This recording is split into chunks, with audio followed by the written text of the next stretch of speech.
Bueno, habíamos empezado a trabajar un tema que se llama ¿qué espera Dios de nosotros? Es un tema que tiene una importancia muy especial, porque muchas veces dentro del cristianismo no medimos nuestro crecimiento o no medimos nuestro compromiso con Dios. O sea, muchas veces simplemente asistimos a un lugar, somos fieles en ese lugar, etcétera, pero realmente como que no hay parámetros de que estamos dando el fruto que Dios quiere. El tema lo habíamos empezado en la última prédica, la semana pasada no estuve, pero habíamos hablado de que una relación es de dos sentidos. Cuando hablamos de lo que Dios nos ha dado, pues no tendríamos palabras. Hay tantas cosas que nos enseñan en la Escritura. Especialmente dice que no escatimó a su Hijo amado por nosotros. Además nos ha dado el privilegio de ser hechos sus hijos. Además, juntamente con Él dice que nos ha dado todas las cosas. Además nos ha dado vida eterna, ha derramado su Espíritu en nuestra vida, nos ha dado su palabra. O sea, cuando nos ponemos de frente hacia la bendición, hacia lo que hemos recibido de Dios, eso es demasiado grande y demasiado profundo todo lo que Dios ha hecho por nuestra vida y que sigue haciendo. Y cuando vemos hacia la eternidad, lo que espera es aún más. Esto es solo el principio, pero lógicamente un compromiso de esa naturaleza conlleva también una responsabilidad de nuestra parte respecto a qué espera Dios de nosotros. Ese era el contraste del tema que estábamos trabajando.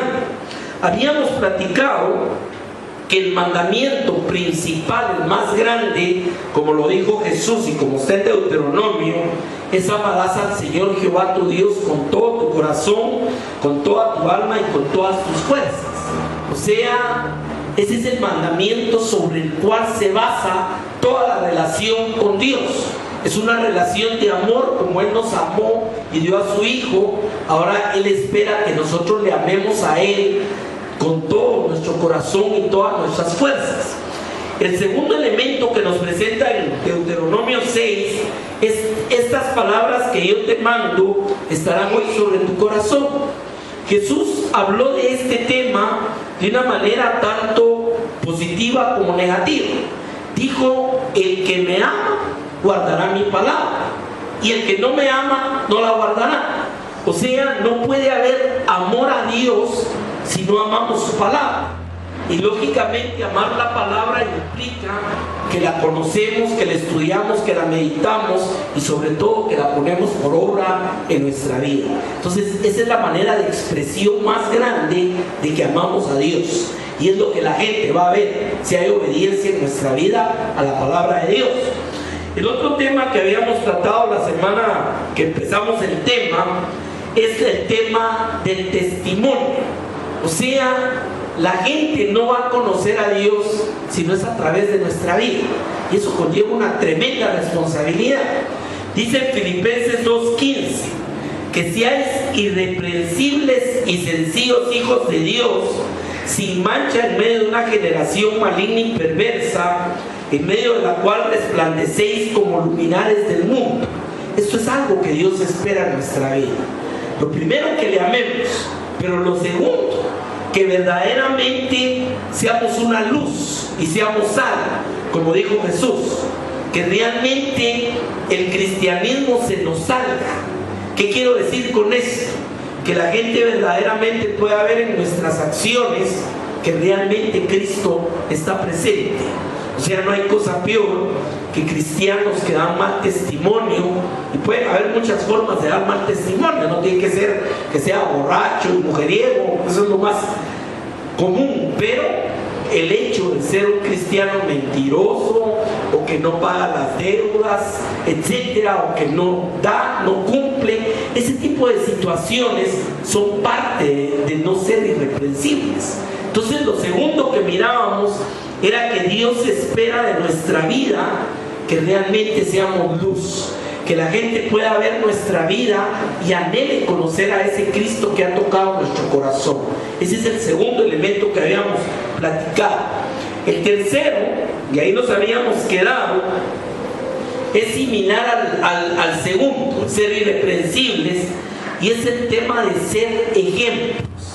Pablo le escribía a Timoteo y le decía: sé ejemplo a los creyentes en palabra, en conducta, en amor, en espíritu, en fe y en pureza. Fíjense todos los elementos que nos presenta acá: en palabra, en conducta, en amor, en espíritu, en fe y en pureza. O sea, ¿qué espera Dios de nosotros? Lo que espera es que nosotros seamos ejemplo, que la gente verdaderamente pueda ver a Cristo en nuestra vida. El apóstol Pablo decía unas palabras que son un tremendo compromiso. Pablo decía: miradme a mí, ¿cómo hago yo esto? Porque yo sigo a Cristo. Entonces, ¿qué sucede? A veces tenemos la excusa de decir: no me mire a mí, mire al Señor. Pero no es así la cosa. ¿Por qué? Por ahí alguien acuñó una frase hace mucho tiempo que es una gran verdad. Dijo que una acción va a dar testimonio más que 10,000 palabras. Y esa es una gran verdad. A veces lo que usted ve le va a hablar más del testimonio de alguien o del ejemplo de alguien que lo que ese alguien diga. Jesús fue muy duro con los fariseos respecto a este tema, pero es un aspecto también que puso sobre la mesa. Les dijo a la gente: haced lo que ellos hacen, pero no hagáis lo que ellos hacen. ¿Por qué? Porque ellos dicen pero no hacen. Miren qué tremenda responsabilidad.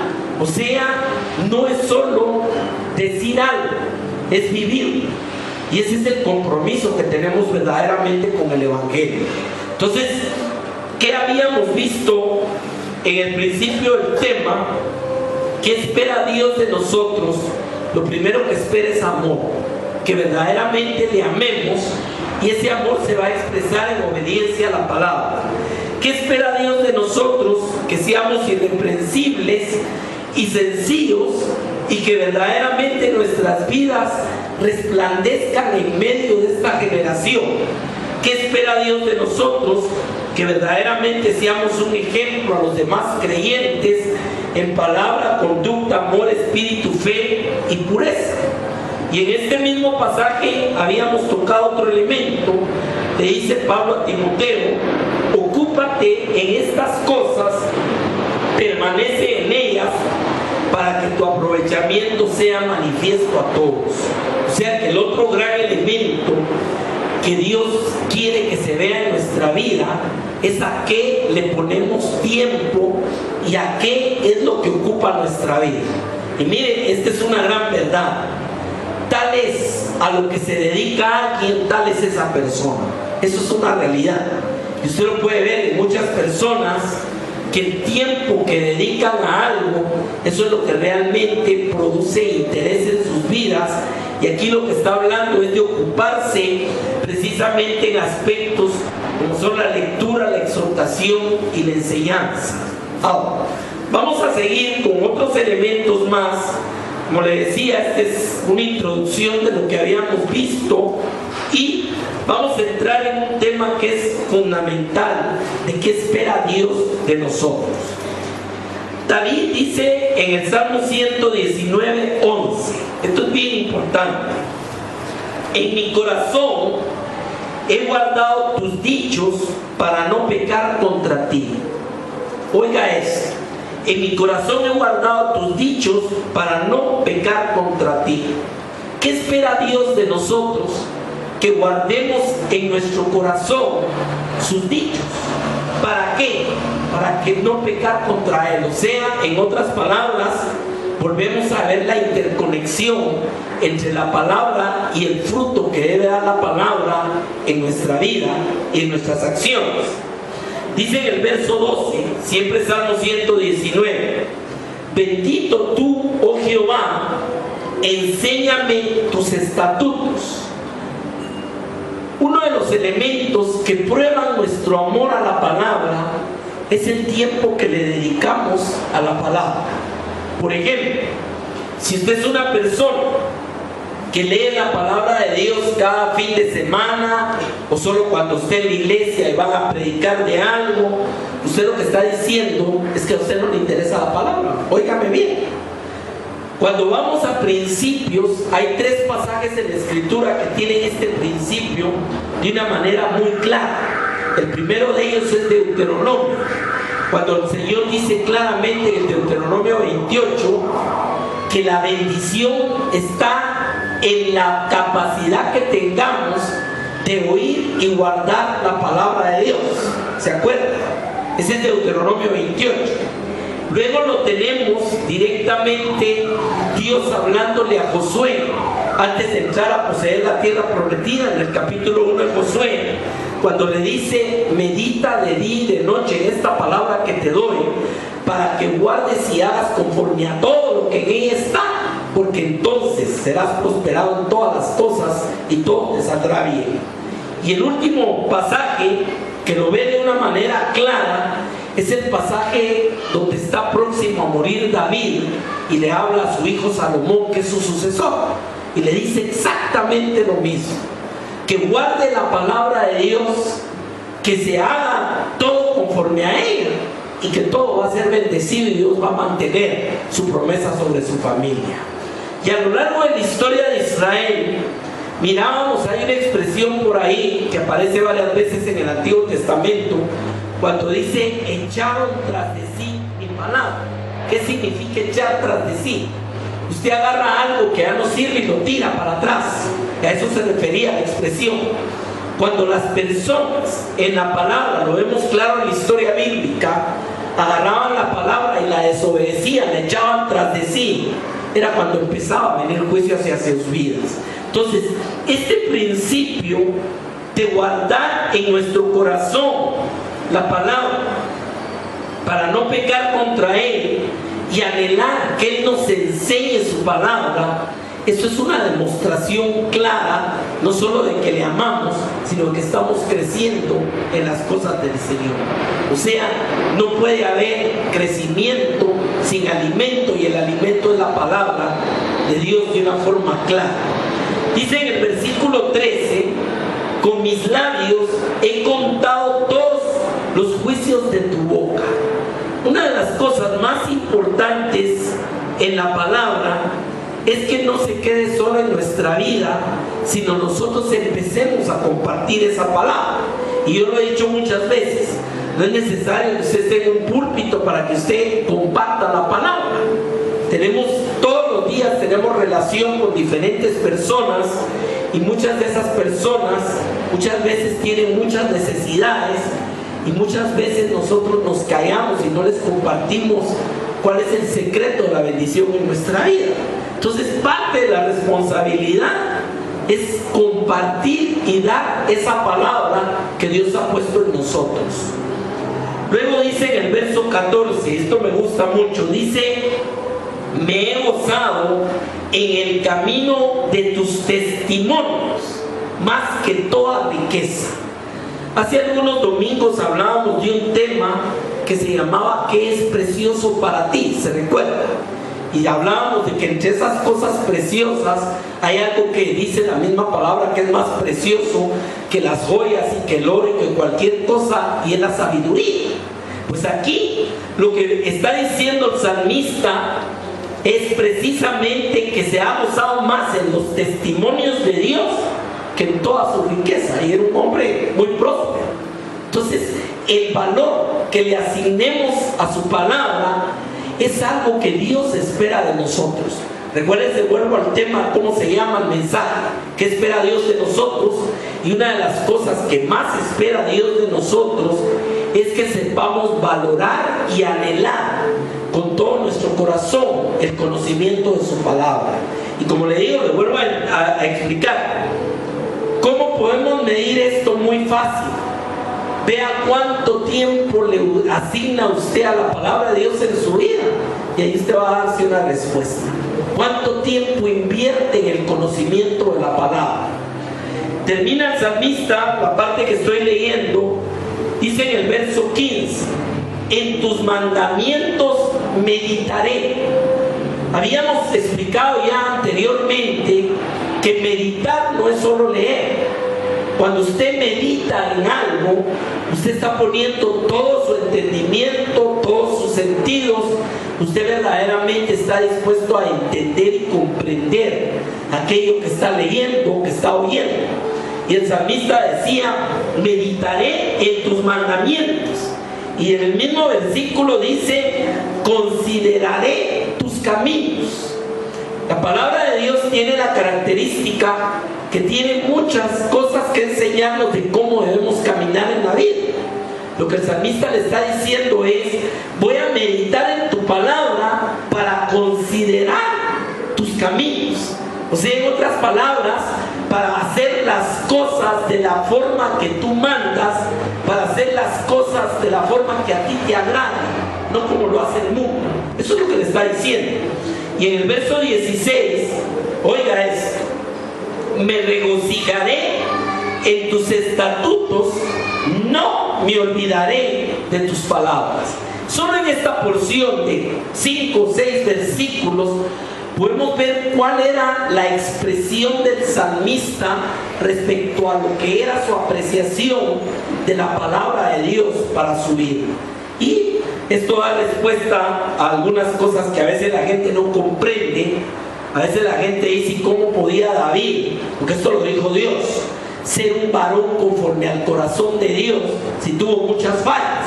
Sí, pero lo que prevaleció sobre cualquier cosa en la vida de David era ese amor que tenía hacia Dios, y un amor que se expresaba precisamente en el tiempo y toda la atención que le ponía a la palabra de Dios para vivirla.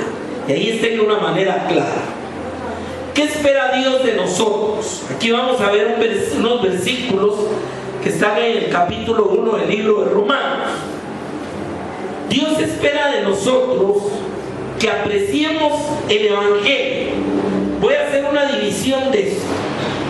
La palabra de Dios es de Génesis a Apocalipsis.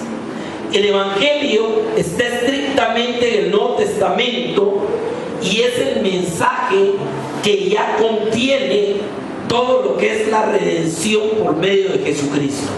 Si usted ve cualquier Biblia, a veces no le ponemos atención a eso, dice Santo Evangelio de nuestro Señor Jesucristo. Ese es el nombre completo. ¿Por qué? El Evangelio es toda esa conformación doctrinal y de enseñanzas basadas en la obra expiatoria de la cruz. Por eso es la parte del Nuevo Testamento. Ahora, ¿qué decía Pablo refiriéndose al Evangelio? Dice en Romanos 1:16: porque no me avergüenzo del Evangelio, porque es poder de Dios para salvación a todo aquel que cree, al judío primeramente y también al griego. La expresión que quiero enfatizar acá es: no me avergüenzo del Evangelio. Hay personas que les da vergüenza decir que son cristianos, o que evitan simplemente, no digo que les dé vergüenza, pero a veces yo he vivido experiencias como esas, que uno se entera que alguien es cristiano y tiene no sé cuánto tiempo de trabajar con él o de conocerlo. ¿Por qué? Porque nunca le dijo que era cristiano. ¿Es cierto? Ahora, ¿qué es no avergonzarse del Evangelio? No avergonzarse del Evangelio es hablar claramente a los cuatro vientos y no negar en ningún foro que simplemente Cristo es el Señor de nuestra vida y que Él es nuestro Salvador.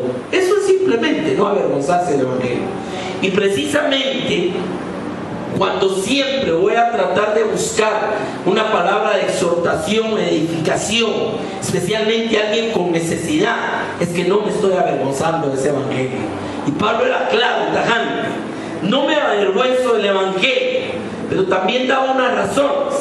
La primera dice: porque es poder de Dios para salvación a todo aquel que cree. Esto es una cosa bien importante en nuestra vida como cristianos, y le digo, hay experiencias en la vida de esto que son especialmente gratificantes. Yo trabajé casi 4 años en el Ministerio de Cárceles Y le digo, una de las cosas más bellas, de las experiencias más lindas que Dios nos dio ministerialmente cuando trabajamos con Shekinah, fue ver a algunos presos convertirse a Cristo. Eso fue una cosa. Yanet trabajó con nosotros en el tema de lo que era el COFI Santa Teresa, o sea, cárcel de mujeres. También creo que el CITA estaba ahí también. O sea, fueron tiempos de un tipo de enseñanza y comunión a un tipo de personas que nadie quiere tener que ver con ellos, pero que Dios no se ha olvidado de ellos. Entonces le digo, qué maravilloso verdaderamente no avergonzarnos del Evangelio. ¿Por qué? Porque conlleva también colateralmente avergonzarse del Evangelio, es avergonzarse de Cristo. Y recuerden que el Señor dijo que aquel que le negaran enfrente de los hombres, Él lo negaría delante del Padre. Es una advertencia bien clara. Luego dice que es para salvación a todo el que cree. En este tema, recuérdense que el mismo libro de Romanos dice, ¿y cómo creerán si no hay quien les predique? Entonces, si nosotros nos avergonzamos del Evangelio y no hablamos del Evangelio, simplemente no se van a poder oír, no van a poder creer, y nosotros estamos cortándole la oportunidad de salvación a alguien.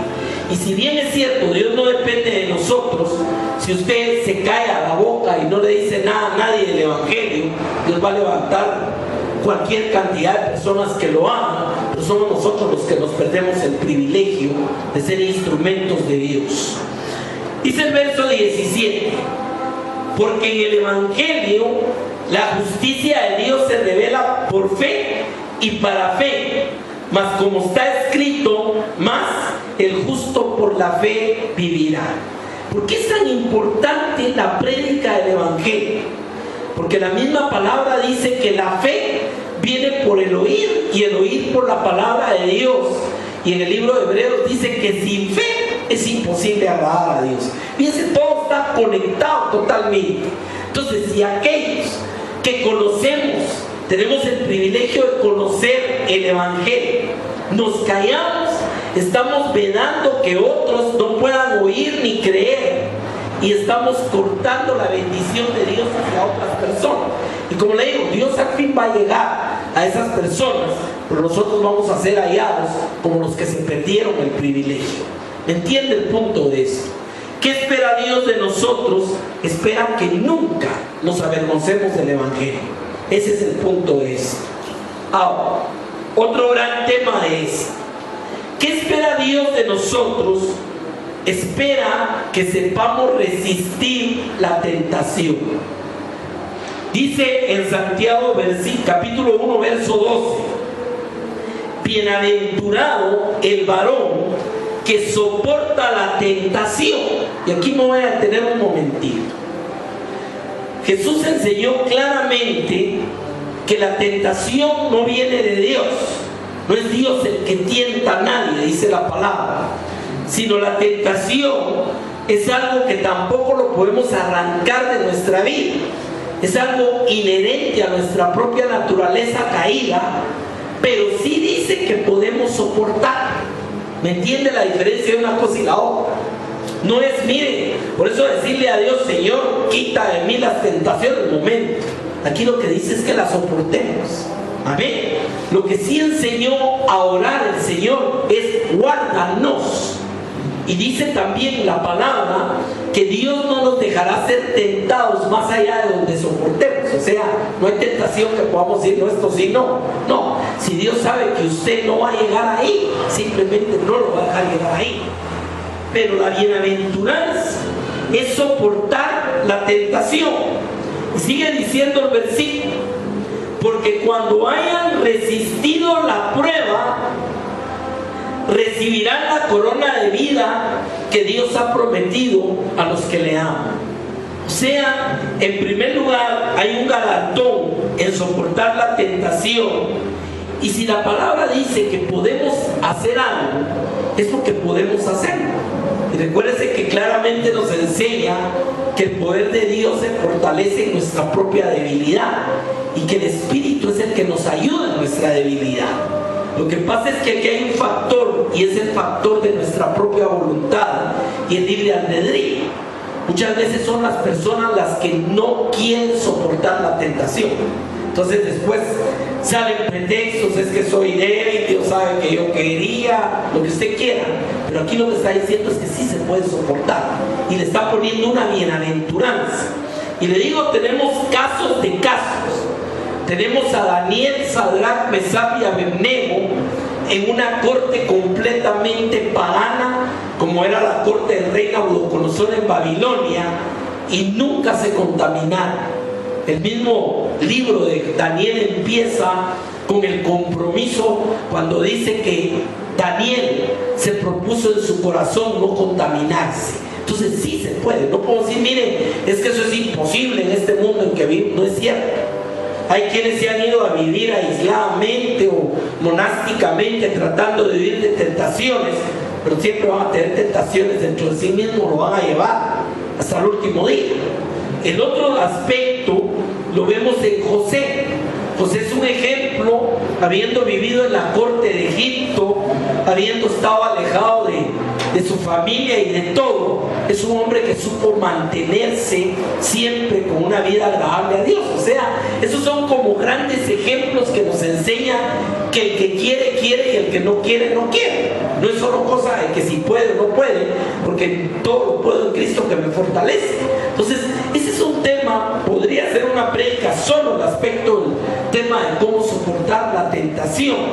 Ahora, también hay algunas advertencias, y hay una que es muy importante cuando dice no deis lugar al diablo. ¿Qué quiere decir eso? Que no debemos ponernos en posiciones donde podemos caer fácilmente. Eso ya es cosa de juntas, de entornos, de relaciones. O sea, claro que si usted, siendo humano, siendo débil, se va a exponer a la tentación, pues lo más seguro es que va a caer. ¿Me entiendes? Pero por eso dice que huyamos de esas pasiones. La palabra nos enseña, claro. Entonces, si usted, a pesar de evitar, de huir, de no ponerse en ese riesgo, de todos modos es tentado, lo que dice es bienaventurado el que soporta la tentación. ¿Qué espera Dios de nosotros? Que soportemos la tentación, hermano. Eso es lo que espera. Así es sencillo. Dice el verso 13, cuando alguno es tentado, no diga que es tentado de parte de Dios, porque Dios no puede ser tentado de mal, ni Él tienta a nadie. Yo conozco personas que han justificado barrabasadas diciendo es que mire, si Dios no hubiera querido no me hubiera puesto en ese lugar. Eso es mentira. ¿Me entiende el punto? Usted puede ser luz en medio de cualquier generación maligna, como dice la palabra, si usted realmente tiene un compromiso con Dios y si verdaderamente usted está dispuesto a guardar en su corazón sus dichos para no pecar contra Él. Vemos cómo empieza a agarrar forma todo lo que hemos venido platicando. Dice el verso 14, siempre Santiago 1, sino que cada uno es tentado cuando de su propia concupiscencia es atraído y seducido. La concupiscencia son deseos naturales, o sea, no es malo en sí mismo, sino tiene muchas variantes, pero sí es lo que nos lleva a una tendencia. Y le voy a poner, si quiere usted, un ejemplo muy inocente, pero que es una realidad. A veces la gente sabe que algo no le cae bien si lo come, pero de todos modos se lo come. Es cierto. Y lo peor es que lo más rico es lo que uno no debiera de comer, ¿verdad? Los chocolates y todo ese tipo de cosas. Ahora, ¿por qué? Nuestra propia concupiscencia desea qué? Es un deseo natural. Y cuando alguien está a dieta, muchas veces tiene que tener mucha fuerza de voluntad. ¿Por qué? Porque lo que está haciendo es evitar aquello. Igual funciona el tema de la tentación. Hay muchos deseos naturales en nuestra propia naturaleza humana que lógicamente van a producir un deseo, una inclinación hacia algo. Y claro, hay cosas buenas y hay cosas malas. Pero el tema de soportar la tentación es que usted va a tener el suficiente poder de mantenerse fuera de aquello que sabe que no es lo correcto y que es lo que ofende a Dios. Ya me entiende cómo funciona todo este paquete de soportar la tentación. Entonces, ¿qué espera Dios de nosotros? Y se lo voy a resumir en 2 palabras bíblicas. ¿Qué espera Dios de nosotros? En este tema espera algo que se llama dominio propio. Dice que es más valiente aquel que se controla a sí mismo que el que conquista una ciudad. Mire qué palabra tremenda esta. ¿Por qué? Porque una persona que tiene dominio de sí mismo no es que haya dejado de ser humano, no es que ya no haya concupiscencia en su vida. Lo que pasa es que es una persona que sabe someterse y sujetarse al Espíritu, y especialmente sabe que debe tomar decisiones bajo lo correcto de Dios y no conforme a sus deseos. Ya me entiende el punto de eso. ¿Qué espera Dios de nosotros? Lo que espera es que soportemos la tentación. Amén. Mientras estemos en este mundo, vamos a ser tentados de muchas maneras. Recuérdense que hay varias fuentes de tentación. Nuestra propia naturaleza, el mundo en que vivimos, muchas veces hay tentaciones que vienen del mismo entorno donde estamos. Pero la otra tentación viene lógicamente del mismo diablo. Recuérdense que ni a Jesús respetó, sino lo tentó también, pero no cayó, lógicamente. Entonces, esas fuentes de tentación es importante conocerlas para soportar la tentación. ¿De dónde vienen? Hay momentos en la vida que debemos hacerlas de José. José salió corriendo de la tentación, huyó. Hay momentos que es mejor huir, ¿me entiende? Hay otras que va a soportar y otras que es lo que más debemos aprender a manejar, que es resistir al enemigo y huirá de vosotros, dice la palabra. ¿Cómo se hace eso? Jesús nos enseñó cuando fue tentado. Escrito está, escrito está, escrito está, hasta que el enemigo se fue y lo dejó. Entonces hay muchas formas. Un día, ya ahorita me está dando un tema más con esto. Un día vamos a platicar de todo el proceso de la tentación, porque esa es otra cosa interesante. Hay 2 porciones en la Escritura que nos enseñan muy bien cuál es el proceso de la tentación. Uno fue en el huerto del Edén, y el otro caso lo vemos en Acán, el que tomó cosas que no debía ¿se acuerda? En Jericó. El proceso es simple: vi, codicié y tomé. Esos son el simple proceso de la tentación. Vino el diablo y le dijo a Eva que considerara el fruto, y ella lo que contestó fue: vi, codicié y tomé. Vino Acán y le preguntaron: ¿por qué tomaste el anatema que Dios había dicho no? Y contesta lo mismo: vi, codicié y tomé. ¿Qué es soportar la tentación? No es lógicamente dejar de ver. ¿Por qué? Porque vivimos en un mundo donde es difícil que usted no vea. Pero el codiciar sí lo puede controlar, y mucho más el tomar. Ese es el punto, los 3. Vi, codicié, tomé. ¿Qué es soportar la tentación? Muchas veces no vamos a poder dejar de ver. Mi pastor decía algo muy interesante. Mi pastor decía: el pecado no está en la primera, sino en la segunda y tercera mirada. Tenía toda la razón. Porque ya cuando alguien se detiene a ver algo, lo empieza a codiciar, y puede resbalar y tomar, que es lo que vemos claramente. Entonces, ¿qué espera Dios de nosotros? Lo que Dios espera es que sepamos soportar la tentación. Vamos a otro elemento más. ¿Qué espera Dios de nosotros? Segunda de Timoteo 2:3, que suframos penalidades como buenos soldados de Jesucristo. Déjenme, aquí entramos en otro tema interesantísimo.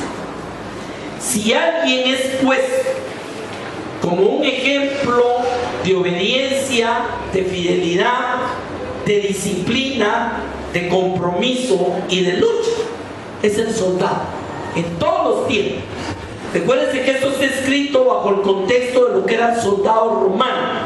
En ese mundo escribió el apóstol estas palabras Pero, traído al día de hoy, puede tener éxito un ejército si los soldados que conformen su ejército, ese ejército, no son fieles.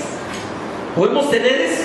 Mire, ahorita han habido algunos escándalos incluso ahorita hubo un escándalo de un soldado que lo condenaron a no sé cuántos años de cárcel porque dio información que no debía. Ahora, eso se llama fidelidad. Podemos ser considerados parte del ejército de Dios. Podemos ser soldados de Jesucristo si no somos fieles. Ese es el primer elemento, fidelidad. En segundo lugar, podemos ser soldados del Señor sin disciplina. Imagínense, en la vida del cuartel suena la trompeta a las 5 de la mañana y créanme que a las 5:10 todo el mundo ya se paró y se está bañando. Imagínense un soldado que diga fresh y esté acostado a las 7 y diga no me quiero levantar. ¿Será eso tolerable y aceptable en un cuartel? La respuesta es no, y menos si están en batallas. O sea, fidelidad, disciplina, obediencia. Podrán haber soldados buenos si no son obedientes. Recuérdense lo que le dijo el centurión a Jesús: yo tengo soldados bajo mi mano, y digo a este ve y va, y digo al otro ve y viene. ¿Por qué? Porque una característica del soldado lógicamente es la obediencia. O sea, vamos por fidelidad, por disciplina, por obediencia. La otra es entrega. ¿Cuántos soldados no han sido héroes de guerra? ¿Por qué? Hay por ahí una medalla que le llaman de más allá del cumplimiento del deber. ¿Qué significa eso? Que incluso los han matado por cumplir más allá de lo que era su obligación, algo que va más allá. ¿Qué espera Dios de nosotros cuando dice que seamos buenos soldados, que suframos penalidades? ¿A qué se refiere? Se refiere a que Dios espera que el cristiano le sea fiel hasta la muerte, que sea disciplinado, que sea una persona obediente y que sea una persona que tenga verdaderamente un compromiso. Fíjense, todo lo que resume es, lástima que no ha venido Armando porque nos ilustraría con los años que estuvo en el ejército. Dice, tú pues sufres penalidades como buen soldado de Jesucristo. Y oiga esto: ninguno que milita se enreda en los negocios de la vida. Y aquí viene un último elemento: a fin de agradar a aquel que lo tomó por soldado. O sea, ¿cuál es el principal compromiso de alguien que ha sido tomado como soldado? ¿Cuál es el principal compromiso que tiene? Es agradar a aquel que lo tomó. ¿Me entiende? Ahora, en el caso de nosotros como cristianos, ¿quién es el que nos ha tomado? ¿Quién es el que nos ha traído? Nos ha hecho parte de su cuerpo, parte de su iglesia. ¿Quién es el que nos ha traído a su ejército y nos ha hecho soldados del evangelio? Jesús, el Señor. Amén. Como consecuencia, lo más importante en la vida de un cristiano es aprender a no enredarse en los negocios de la vida. ¿A qué se refiere con enredarse en los negocios de la vida? Es exactamente un resumen de lo que hemos visto: ser un ejemplo, ser una luz, en todo el compromiso de ser alguien distinto en medio de su generación y de su sociedad. Es exactamente no enredarse en los negocios de la vida. Y miren, aquí lo voy a decir, hay casos terribles. En Guatemala hemos tenido por lo menos un par de presidentes cristianos que han parado enredados hasta las narices en los negocios de la vida. ¿Cuántos saben y entienden eso? ¿Qué ha generado y producido eso? Que han pisoteado el evangelio, que han pisoteado el testimonio. ¿Es cierto lo que digo o no es cierto? Esa es la verdad. Entonces, alguien que es cristiano no puede parar enredado en los negocios de este mundo. Y eso no significa que usted deje de ser un profesional, deje de trabajar, deje de tener una familia. No estoy hablando de eso, porque recuérdense que el cristiano debe ser un buen esposo, un buen padre, un buen hijo, un buen hermano, un buen amigo. Es una persona a la cual debiera de esperarse mucho por el tipo de fidelidad que tiene con Dios. ¿Es correcto o no es correcto? Ese es el compromiso. Entonces, fíjense, ya resumiendo esta parte, ¿qué espera Dios de nosotros?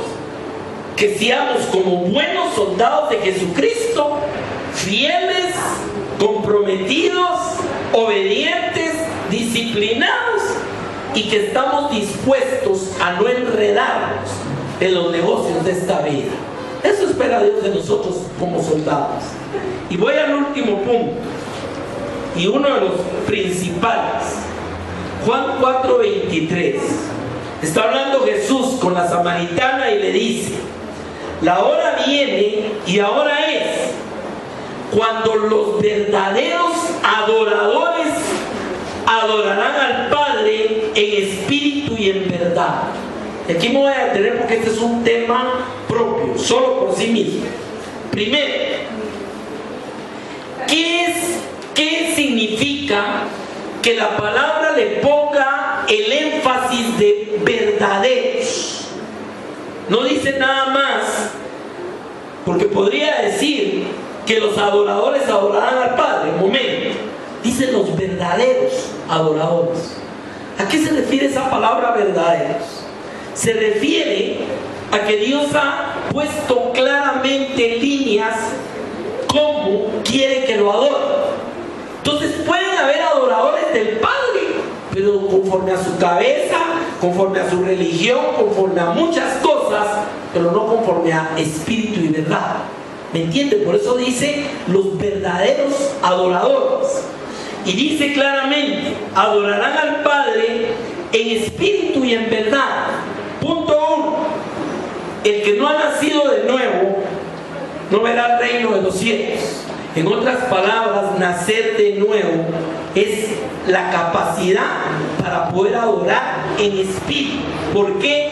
Porque somos nuevas criaturas, porque hemos nacido de nuevo, porque Dios ha puesto vida en nosotros que estábamos muertos sin pecados y delitos. Entonces, el verdadero adorador, en primer término, tiene que ser una persona que haya experimentado el nacer de nuevo y sea una nueva criatura en Cristo Jesús. ¿Correcto? Ese es adorador en espíritu. Y en verdad, que lo haga conforme a Dios lo mandó. ¿Cuál ha sido la tendencia? ¿Cuál era la tendencia del mismo pueblo de Israel? Era adorar a Dios conforme a su cabeza. Y por eso siempre se andaban buscando qué diosecito imitar a Dios. Fíjense que cuando Dios los sacó de Egipto, ellos venían de ver una adoración muy típica de Egipto, que era la adoración de becerros. O sea, los becerros eran parte de las deidades en Egipto. Entonces, ¿qué traían en su cabeza? Que para adorar a Dios había que hacer un becerro. Entonces, cuando Moisés ya no baja del monte, se atrasa, ¿qué es lo primero que se empiezan a fabricar y a decir: este es tu Dios que te sacó de Egipto? Becerros. ¿Qué fue lo que hizo Jeroboam cuando se separó el reino del norte del sur y quiso instituir un tipo de religión que fuera una imitación de la que Dios había establecido en Israel, para que los que estaban en este lado no fueran a buscar al Dios del otro lado? Lo que hizo fue inventarse una religión, puso sus propios sacerdotes, dice que se inventó fechas conforme a su propio corazón, instituyó un par también de becerros, uno en Betel y el otro no me acuerdo dónde. La cosa es que el hombre siempre ha sido fabricante de religiones, ¿es cierto?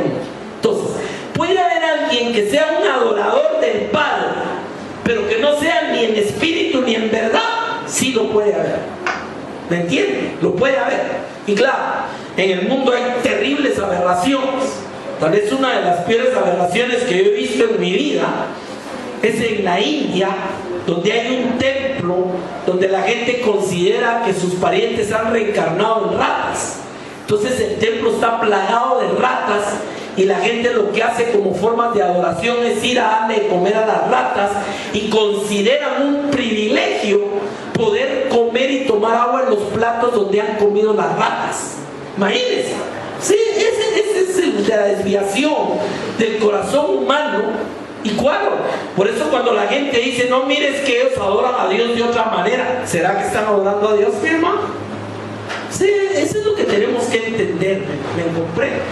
Entonces, ¿qué busca Dios? ¿Qué espera Dios de nosotros? Que seamos verdaderos adoradores en espíritu y en verdad. Amén. Y fíjense que esto viene concatenado. Amarás al Señor tu Dios con todo tu corazón, toda tu mente. Guardarás su palabra, es la forma de amarlo, en espíritu y en verdad. Y aquí vamos a empezar a establecer dos líneas claras. Una línea que es horizontal. ¿Qué espera Dios de mí hacia Él? ¿Correcto? Que yo le ame, que yo le adore. ¿Qué espera de mí? Que yo, delante de Él, sea un buen soldado y sea transparente con Él.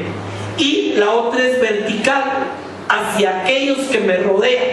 ¿Qué espera Dios de mí hacia mi entorno? Que yo sea un buen testimonio, que yo sea irreprensible, que yo sea un buen soldado. O sea, nótese cómo hay en las dos líneas, hay algo que Dios espera de mí, si verdaderamente yo conozco a Dios. Sigamos leyendo acá. Los verdaderos adoradores adorarán al Padre en espíritu y en verdad. Y oiga esto, porque también el Padre, tales adoradores, busca que le adoren. Amén. O sea, nótese esto, o sea, Dios anhela, Dios busca verdaderos adoradores. Vivimos en un mundo plagado de adoración, entre comillas, de muchas cosas. Incluso a veces dicen que de Dios, pero no es en espíritu ni en verdad. O sea, solo en la India hay 22,000 variaciones de religión. Eso ya nos da una ideita de cómo estamos en esta tierra. Y la gente todavía cree que aquel que adora un ídolo de piedra y le prende, le mata a gallos y le pone, creen que eso es adoración a Dios. ¿Me entiende? Dice, no, es que lo que pasa es que lo hacen distinto. ¿Será que lo hacen distinto? ¿Por qué cree usted que Dios fue tan drástico y tan fuerte cuando metió a Israel a la tierra prometida y le ordenó barrer, matar y destruir todos los pueblos paganos que estaban ahí para que no lo contaminaran? ¿Cuál era el peor pecado que Israel cometió durante los libros históricos respecto a Dios? Irse detrás de la adoración de los dioses paganos de la región. Y habían famosos. El más famoso de todos era Baal, de donde viene la palabra Baal-Zebú, que es el señor de las moscas o el señor de las tinieblas. Ya sabe usted quién es. Eso era.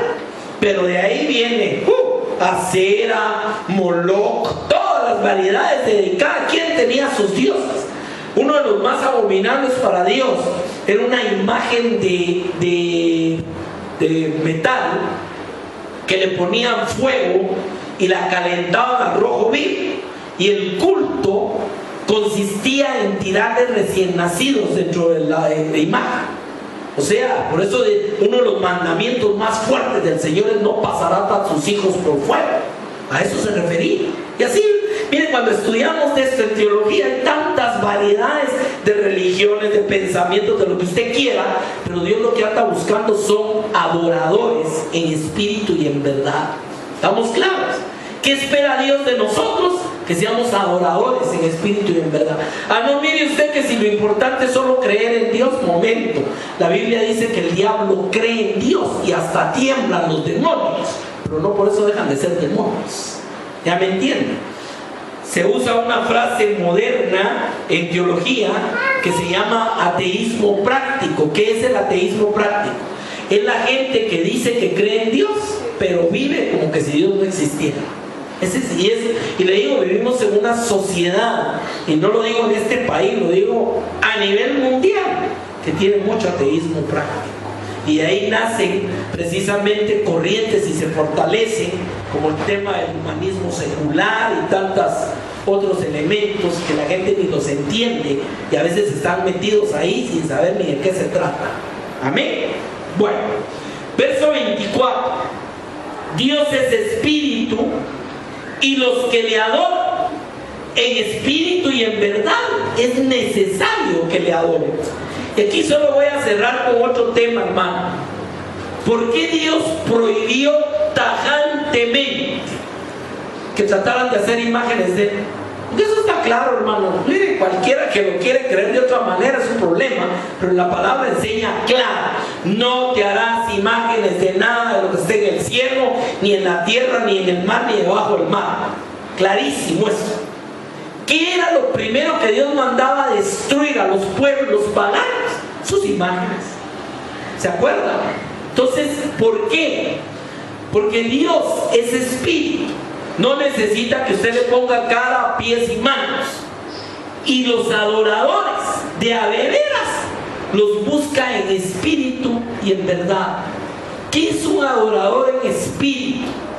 Si usted tiene vida espiritual, si usted ha nacido de nuevo, si usted es un espíritu, porque eso nos enseña la palabra, que somos cuerpo, alma y espíritu, usted para tener contacto con Dios no necesita ponerle pelos y señales. Usted puede tener una comunicación en espíritu. Eso es a lo que se refiere la adoración.